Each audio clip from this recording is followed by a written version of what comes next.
E nós vamos então passar para a nossa meditação, para a mensagem dessa noite. E para essa mensagem eu gostaria de convidar os irmãos nas suas casas que abrissem a palavra do Senhor no livro do profeta Isaías, no capítulo 6. Os textos mais conhecidos de Isaías normalmente são aqueles textos que falam das profecias messiânicas, mas o capítulo 6, ele também é um texto muito conhecido da maioria de nós, porque é o texto onde Isaías vai relatar aquilo que foi o início do seu ministério, o chamado do seu ministério, ou pelo menos o início de um ministério mais ativo ali como um profeta messiânico. Então o capítulo 6 também é uma passagem muito conhecida e eu gostaria que nós meditássemos nessa noite sobre as bênçãos que nós podemos receber em meio a crises. Nós temos vivido nos nossos dias uma crise assim muito, nova, uma situação muito diferente do que nós estamos acostumados. Todos nós já passamos crises financeiras, todos nós já passamos aí por crises de enfermidade, mas da forma como nós temos vivido, experimentado no nosso país, tem sido algo muito diferente, que tem colocado na nossa vida muitos questionamentos, muitas dúvidas com relação ao futuro, e isso certamente nos causa temor, mas as crises elas existem e o Senhor as permite para que nós recebamos bênçãos por meio delas, e bênçãos verdadeiras, não bênçãos passageiras, não bênçãos que uma crise futura pode tirar, não bênçãos que daqui a alguns anos outra situação possa nos fazer esquecer dessas bênçãos, mas as crises, as coisas que o Senhor nos permite passar, por difíceis que sejam e por duras que sejam, elas têm o objetivo, elas são permitidas pelo Senhor para o nosso bem. Conforme diz Romanos capítulo 8, 28, todas as coisas cooperam para o bem daqueles que amam a Deus. E esse bem não é o nosso deleite às vezes, mas aquilo que é proveitoso para a nossa vida espiritual. Então, nós vamos ler esse texto no profeta Isaías, no capítulo 6, eu vou ler do versículo 1 ao versículo 8. Esse texto, até o versículo 13, todo esse capítulo, tem muitas coisas que nos ensinam muito, mas nós vamos nos concentrar para essa mensagem de hoje, do versículo 1 ao versículo 8. Então eu quero convidar você que leia aí na sua casa, se estiver sozinho, leia para você, se tiver família junta, um da família, de preferência o pai, o líder espiritual da casa, leia esse texto em voz alta aí para a família. Eu vou ler aqui e os irmãos leiam aí também. No ano da morte do rei Uzias, isso é palavras de Isaías, eu vi o Senhor assentado sobre um alto e sublime trono, e as abas de suas vestes enchiam o templo. Serafins estavam por cima dele, cada um tinha 6 asas, com 2 cobria o rosto, com 2 cobria os pés, e com 2 voava. E clamavam uns aos outros, dizendo: Santo, Santo, Santo é o Senhor dos exércitos, toda a terra está cheia da sua glória. As bases do limiar se moveram à voz do que clamava, e a casa se encheu de fumaça. Então disse eu: ai de mim, estou perdido, porque sou homem de lábios impuros e habito no meio de um povo de impuros lábios, e os meus olhos viram o Rei, o Senhor dos exércitos. Então um dos serafins voou para mim, trazendo na mão uma brasa viva que tirara do altar com uma tenaz. Com a brasa tocou a minha boca e disse: eis que ela tocou os teus lábios, a tua iniquidade foi tirada e perdoado o teu pecado. Depois disto ouvi a voz do Senhor que dizia: a quem enviarei? E quem há de ir por nós? Disse eu: eis-me aqui, envia-me a mim. Vamos orar mais uma vez?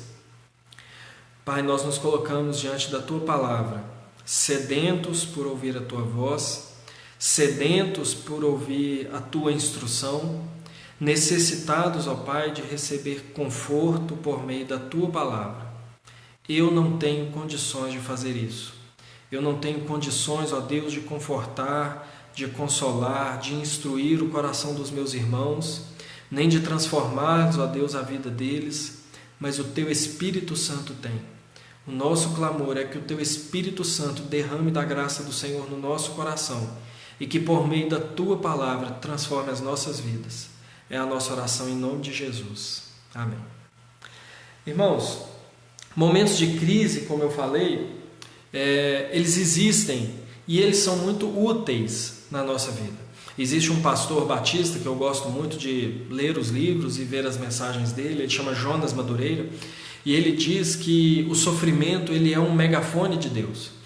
O sofrimento ele tem esse poder de nos fazer aproximar um pouco mais de Deus. O sofrimento ele é útil, ele não é agradável. Nós não gostamos de sofrer por inúmeros motivos. Primeiro, porque o sofrimento nos humilha, porque o sofrimento mostra como nós somos limitados. O sofrimento nos causa incômodo, nos mostra como, na verdade, nós gostamos das coisas boas e nós gostamos de desfrutar de boas dádivas do Senhor. E, na verdade, nós até somos pessoas muito intolerantes ao sofrimento e é por isso que o sofrimento causa em nós tanta tristeza, tanto incômodo, tanto desgaste. Mas, meus irmãos, não existe talvez coisas mais úteis na nossa vida do que o sofrimento que o Senhor permite que nós vivamos, as crises que o Senhor permite, porque através dessas crises nós aprendemos. Através dessas crises nós recebemos grandes bênçãos do Senhor, porque essas crises e os sofrimentos que nós experimentamos, eles não giram em torno de nós. Quando eu digo que o sofrimento é útil, quando eu digo que nós aprendemos em meio ao sofrimento, eu não estou querendo dizer como dizem aqueles que são, como se diz, aqueles que escrevem livros de autoajuda, os na moda aí, né, o que está na moda, os coachings, que assim o sofrimento te mostra que você é forte, o sofrimento te mostra que você consegue, que depois que passar essa crise do corona você vai ver que você é muito mais forte do que você pensava. Nada disso. O aprendizado, as bênçãos que o sofrimento nos permite passar, eles não giram em torno de nós, mas eles giram em torno de Deus. O sofrimento não tem a capacidade, ou pelo menos não tem o propósito de fazer de nós pessoas mais fortes, pessoas mais resistentes, mas o sofrimento ele tem o poder de fazer de nós pessoas mais humildes diante do Senhor e pessoas com um senso de dependência de Deus muito mais aguçado. Então as crises, o sofrimento, as turbulências que nós passamos na nossa vida, elas não são agradáveis, mas elas são muito úteis para nós por aquilo que nós podemos experimentar da parte do Senhor em meio a todas essas coisas. Esse texto que nós lemos é um momento desse, tomando aqui o profeta Isaías como personagem desse texto. O profeta ele estava passando, o povo de Israel na verdade estava passando por uma crise, ou pelo menos uma iminência de crise muito grande.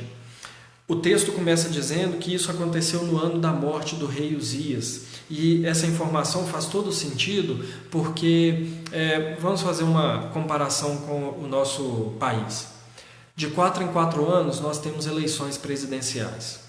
E a cada eleição, aqueles que tomam partido de um lado ou de outro ficam temerosos. Quem vai ganhar, quais os resultados daquele que vai ganhar, o que vai trazer de bom, o que vai trazer de ruim. Ou de 4 em 4 anos nós temos eleição para a prefeitura, como talvez terá esse ano, e nós ficamos aí pensando se um ganhar como vai ser, se outro ganhar como vai ser. No entanto, o poder de um presidente ou de um prefeito é limitado pelo tempo, porque daí 4 anos tem outra eleição, e também porque ele não faz tudo aquilo que ele deseja. Porém, na época, no tempo bíblico, o rei ele tinha todo o poder. O rei era o soberano de fato. Ele fazia aquilo que ele desejaria fazer.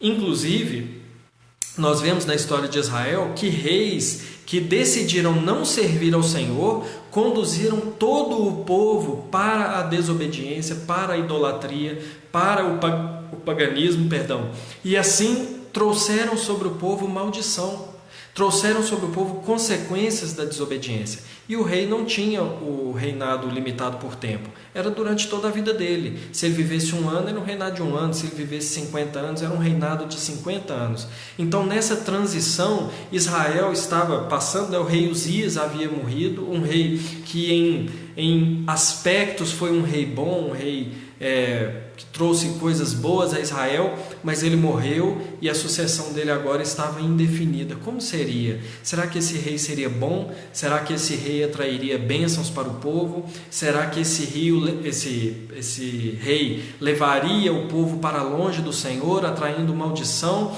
Há aquela tensão, há aquela indecisão, aquela incerteza sobre o futuro, um pouco parecida com o que nós estamos vivendo, uma indecisão sobre o futuro, o que vai ser?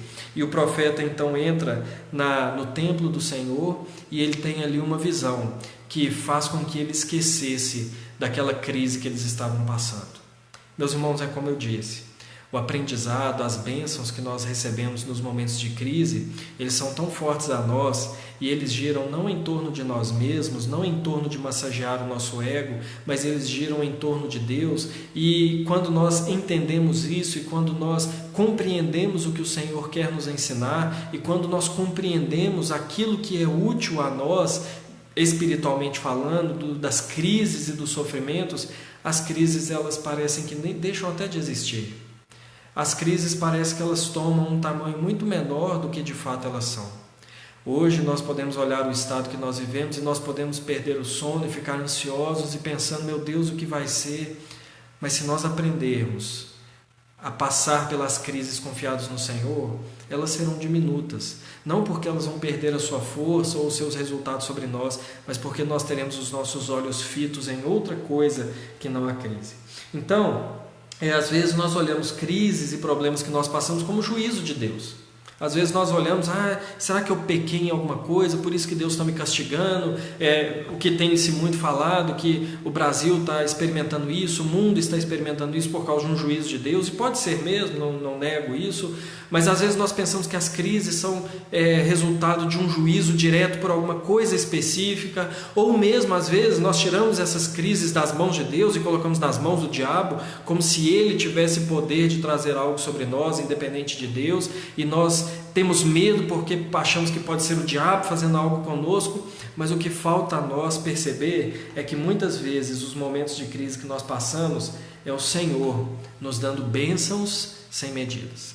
E eu gostaria que nós observássemos aqui 3 bênçãos que o profeta Isaías experimentou em meio a essa crise, em meio a essa situação incerta quanto ao futuro. A primeira coisa, meus irmãos, que ele experimentou foi o conhecimento de Deus. Mas como? Ele não conhecia a Deus? Sim, ele conhecia a Deus, mas ele não conhecia de fato a Deus. Ele não tinha ainda uma ideia de fato de quem Deus era. Ele conhecia a Deus? Conhecia as obras de Deus? Conhecia, mas houve esse momento em que ele passou a ter um conhecimento muito mais verdadeiro, um conhecimento pessoal de Deus.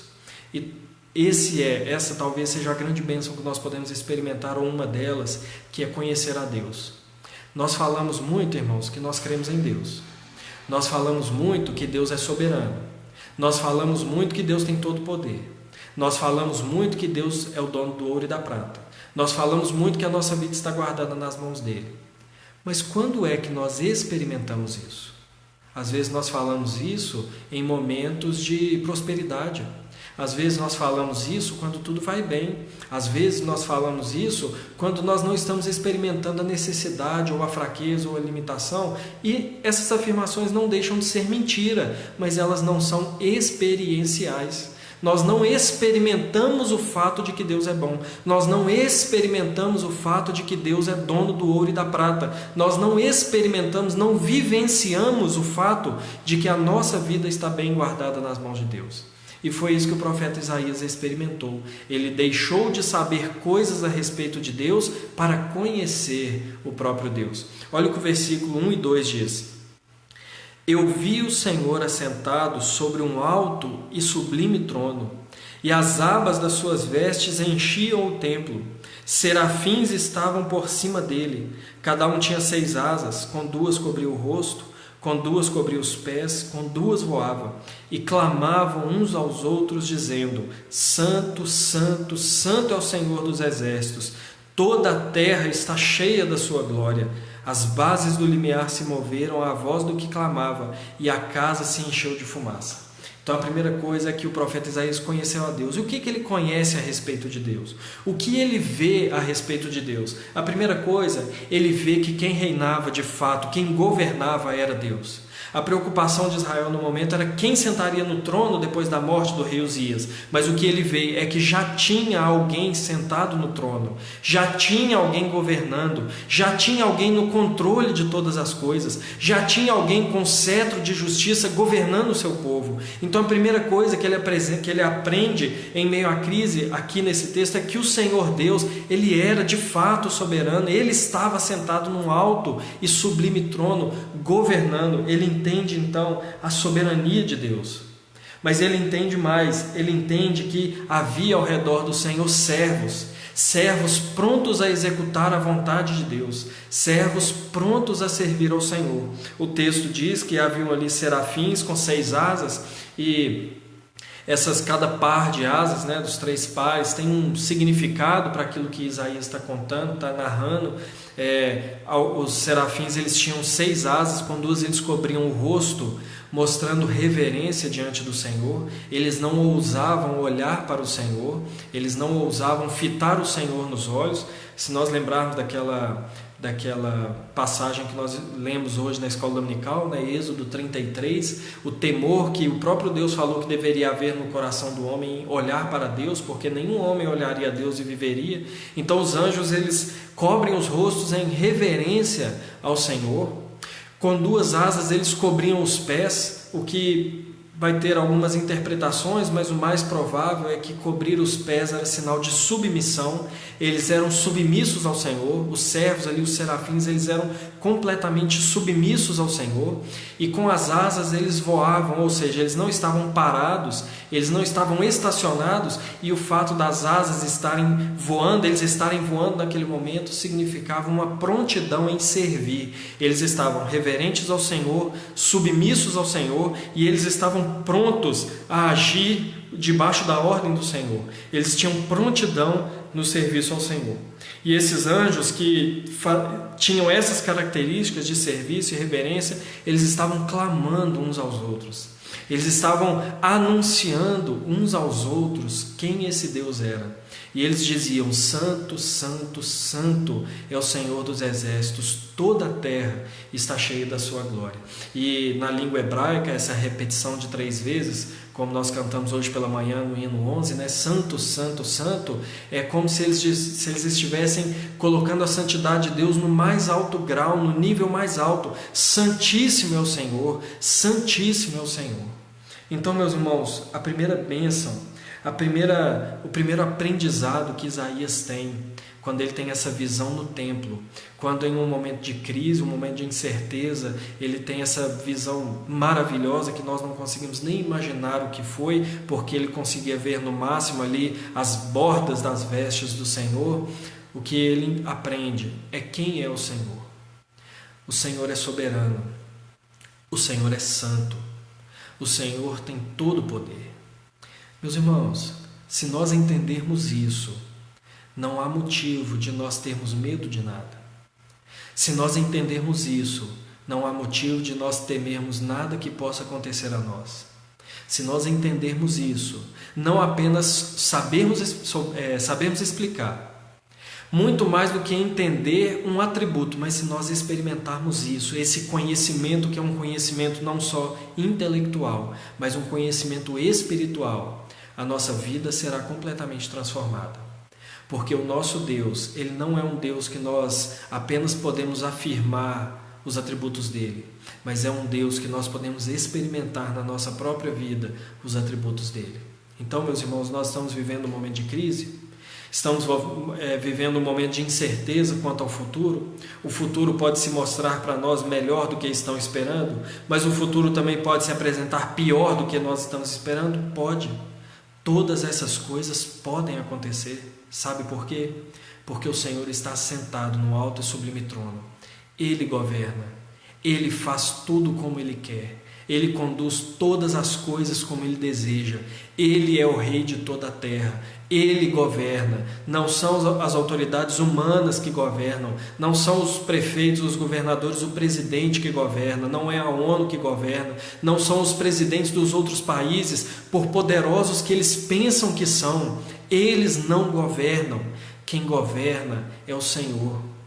Quem está sentado num alto e sublime trono é o Senhor, e todas as coisas estão nas mãos dele. Não há o que temer, porque ele governa, e ele governa com santidade, porque o nosso Deus é um Deus santo. Ele não governa como os políticos que, quando falam uma coisa, a gente não sabe se eles estão querendo o bem da população, se eles estão querendo o bem para si próprios, se eles estão querendo se reeleger. Nós não sabemos qual é a intenção, nós não sabemos qual é a motivação, mas o nosso Deus, ele governa, e ele governa de maneira santa.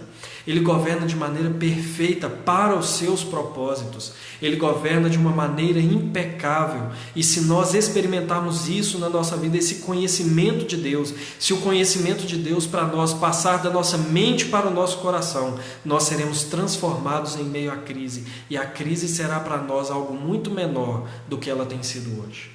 Se nós conhecermos a Deus, se tivermos essa bênção que Isaías teve, de ter uma visão muito mais alta do que o Senhor é, do que aquilo que nós imaginamos. Não uma visão com os nossos olhos, mesmo como Isaías teve, mas uma visão no nosso coração, o Espírito Santo abrindo o nosso entendimento para que nós conheçamos a Deus. E eu gostaria de te perguntar, você já conheceu a Deus dessa forma? Você já experimentou que Deus é soberano? Você já experimentou que Deus é santo? Não há bênção maior do que conhecer a Deus. Mas Isaías não ganha, recebe do Senhor uma outra bênção, que não era o conhecimento do Senhor, mas era o conhecimento de si mesmo. Eu gostaria de usar aqui uma ilustração que eu usei em um outro sermão, no livro de Romanos, na carta aos Romanos, que cabe bem aqui para nós entendermos algo.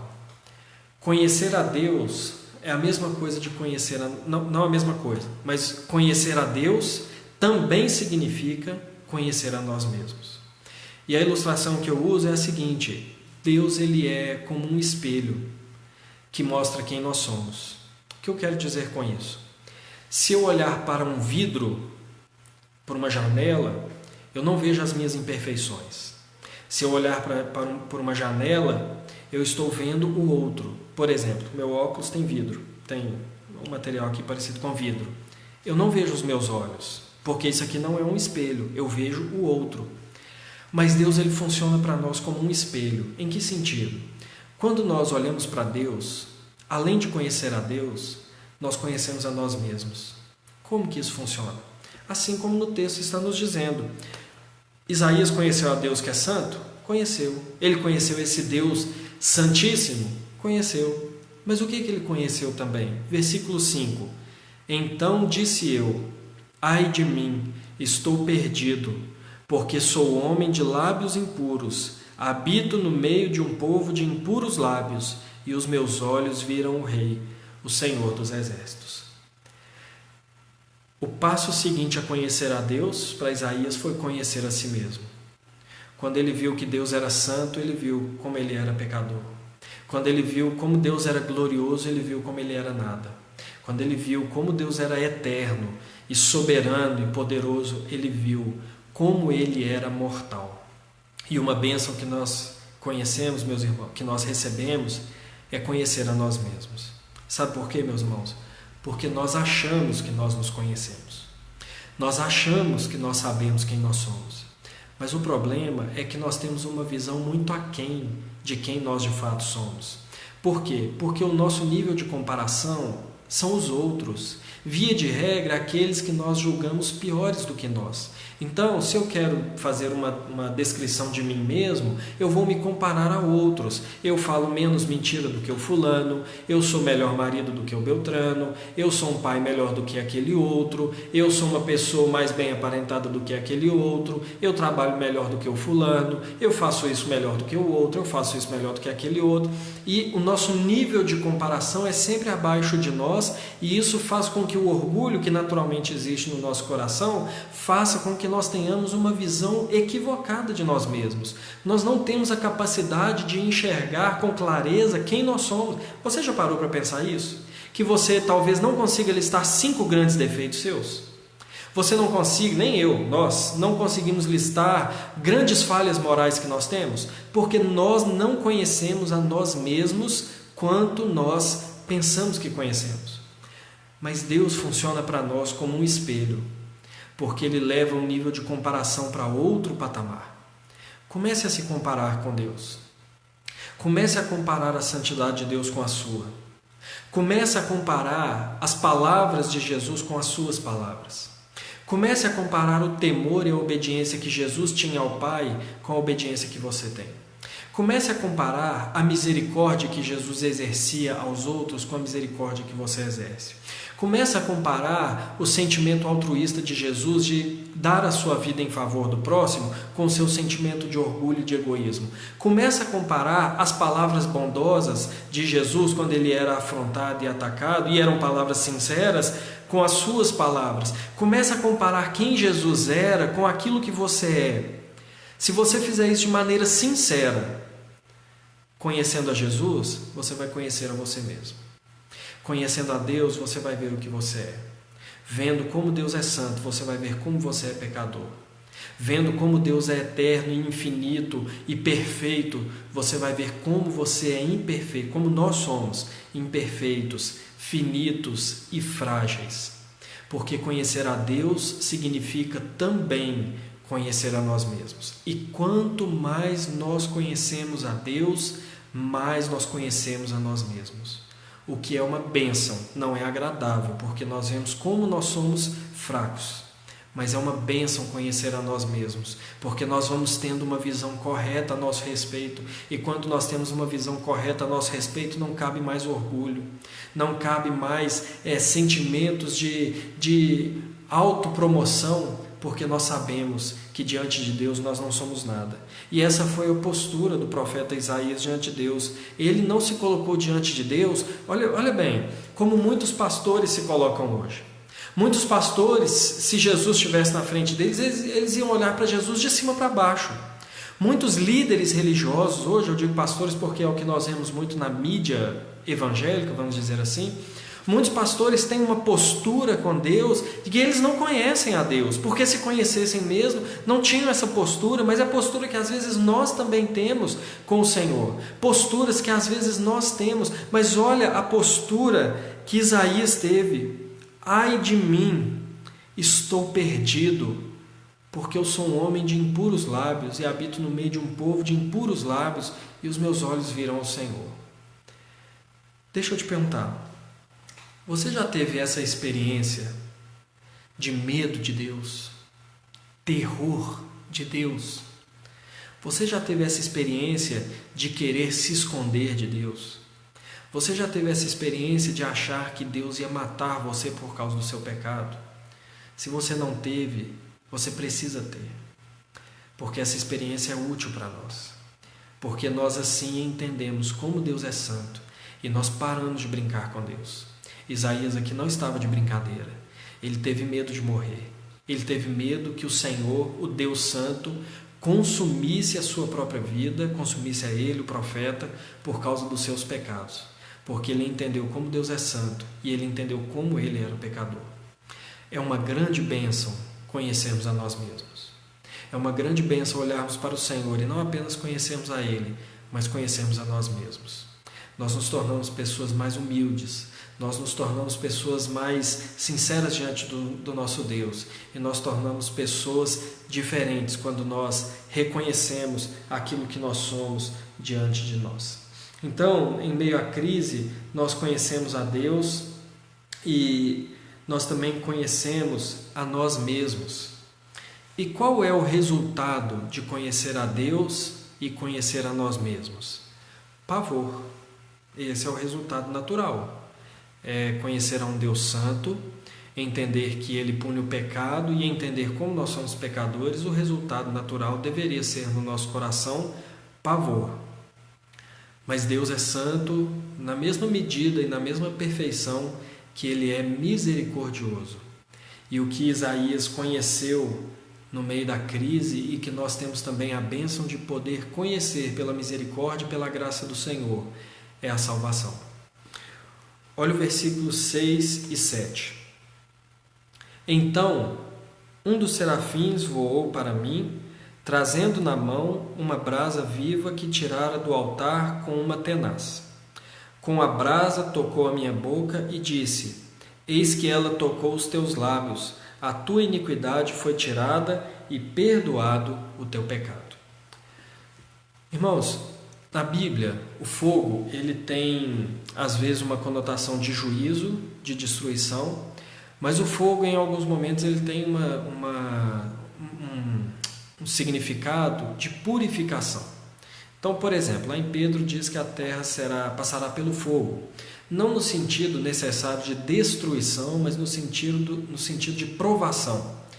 1 Coríntios, Paulo vai dizer que as nossas obras serão provadas como que pelo fogo, ou seja, elas não serão destruídas, mas elas serão purificadas.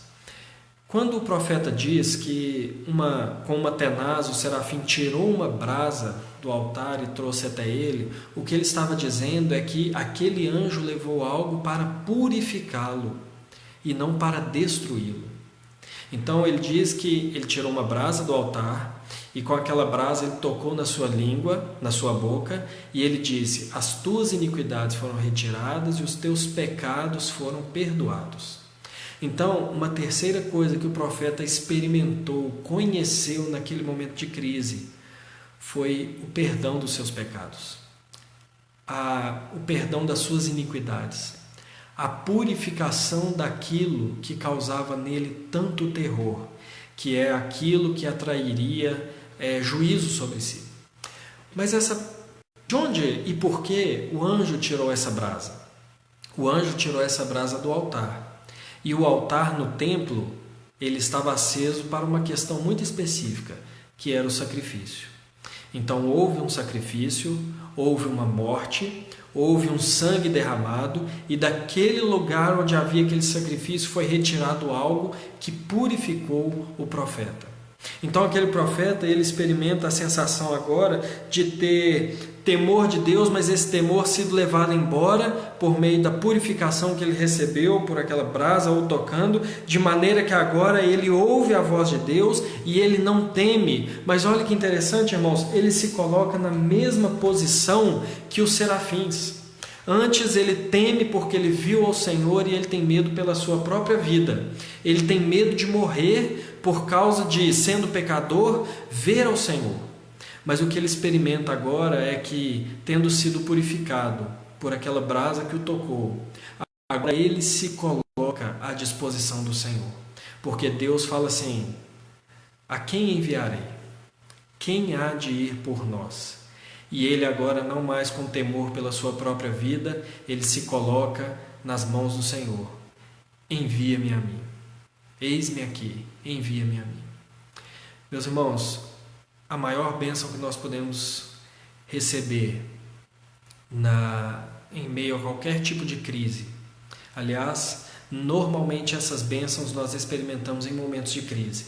Há um teólogo, há um autor que ele diz que a conversão sempre acontece em momentos de crise. É difícil nós batermos o martelo assim que sempre acontece, mas eu concordo que talvez a grande parte das conversões verdadeiras e genuínas, elas acontecem em momentos de crise, elas não acontecem em meio a euforias, mas elas acontecem em meio a momentos de crise, momentos de sofrimento, porque o sofrimento tem essa questão, esse poder de nos humilhar. Então a maior bênção que o profeta experimentou aqui, e que nós podemos experimentar em meio ao sofrimento, é conhecer a Deus, entender como Deus é santo, como Deus é soberano.